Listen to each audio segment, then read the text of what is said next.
one of the most terrifying, but also gratifying things of life as a man is that we're all born relatively valueless. I don't think women are born that way. A woman, if she's born, especially if she's attractive, has an innate value. People just want her no matter what. But as a man, if you're not an important man, nobody gives a fuck about you, and they're never going to care. So you have to build yourself from the ground up. And that's scary for a lot of people, but it's also a massive opportunity. You can decide if you want to be a famous musician or a nice, sensitive poet or a painter or a kickboxing world champion or a businessman. You get to decide on all the different characters in the video game. You can choose, who do I want to be? And then if you actually try, you can become it. Isn't that amazing? You can wake up and go, you know what? I want to be this kind of guy. I knew who I want to be. I want to be the dude pulling up in the Lambo, 3 a.m, gets out. Everyone's like, who is this big, strong, rich dude? I want to be that man. So I became it. And if you don't want that, if you want to go be a musician and play guitar and get a bunch of chicks and chill in Bali and smoke weed, whatever, go, you can choose your character and build it. The problem is as well, it's difficult because the way that humans work and the way that we've evolved as a species is that we don't really learn lessons unless they're learned the hard way. I believe that unless a lesson is taught the hard way, you're not going to learn it. You can have so many near misses and people won't learn their lesson.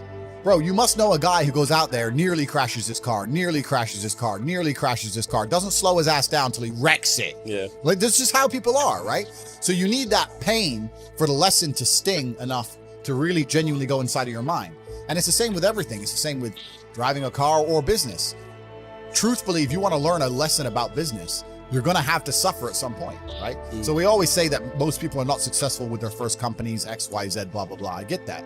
The truth is there's a lot of people who make a lot of money with their first company, but they just spunk it, act an idiot, and it all blows up in their face. And that's how you get the discipline on your fourth company, that when you have 3 million in the bank, you just leave it there. You know, and don't be done with it. So you need to go through some pain. You need to experience some negative things. You need to have to a degree some trauma to really even learn any lessons. So that you make sure it doesn't happen again. I really think that humans are stupid enough to only learn the hard way. That's kind of how it works. The saying, if you know what you have, you ain't got much. That is complete. I don't have a clue how much money I have. When I was broke, I knew exactly how much money I had. I had 117 pounds in the NatWest, and that was it. I'm poor, rent's paid, I ain't got nothing else. When I was broke, I knew exactly how much I had. But now I'm at a point where it gets really difficult to truly measure how much money I have, because you have cash. Okay, that's easy. Even then, once you have a healthy respect for money, once you get past a certain amount of money, you don't need it in the bank.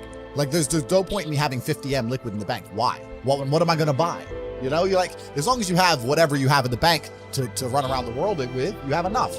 So you try and put that money to use, right? You buy assets, XYZ. I don't believe in motivation as a concept. I believe in discipline and divine purpose. People who ask about motivation are basically saying, I don't feel like doing this.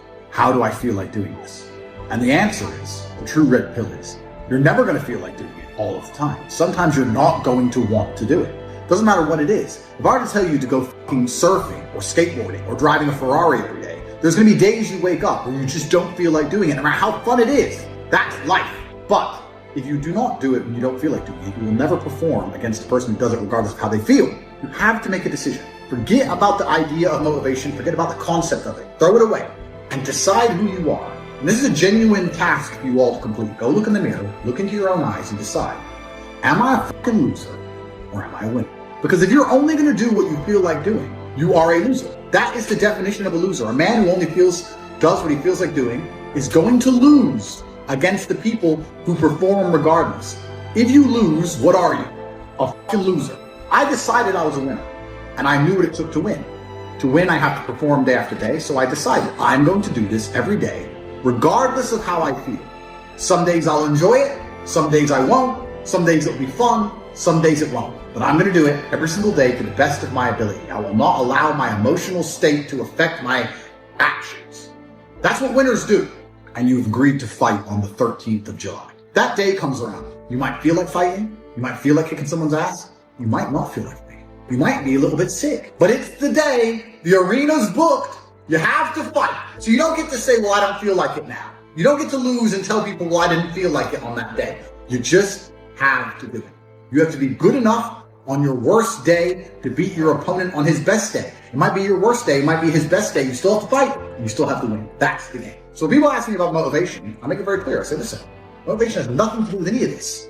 This is about who you are. It's about your purpose, your divine purpose given to you, dictated by God. Are you the kind of person who lives a life worth living, or are you a fucking loser? Now, watching this, there's going to be some of you which fall into each category. You're not all winners. You're in the right place. But some of you are probably still lazy losers. That's the reality. I made the choice to do it all. For 10 years of my life, I was never comfortable because I put myself through hell. I put myself through hell because I decided to throw comfort away. Men think it's okay to just become comfortable now. You're not supposed to be comfortable. You were never evolved to be comfortable. You're supposed to be uncomfortable. If you were born 100 years ago and it was the 1920s, you'd be in some ditch in northern France, living in the fucking mud, hoping not to get killed by a random sniper in some bullshit war you barely understand for 4 years. Then you'd come home and hope your wife hasn't been bombed. That's the world. The world has become exceptionally easy for a lot of men. It used to be a different place. Most men were cannon fodder. Most of us would have ended up in wars, dying for fucking no reason. And me as a man, when I put myself through hell, when I have had such exacting, such stringent standards for myself, why would I then have less exacting, stringent standards on the people I meet? Damn. Why would I put myself through hell to be me and then meet someone who didn't put themselves through hell and then treat them like my equal? No, fuck you. I suffered when you didn't. So you're not my equal because you decided not to suffer. You have enjoyed comfort when I haven't, and that's fine, but don't expect me to look at you as my equal because you're not. I'll snap your fucking neck.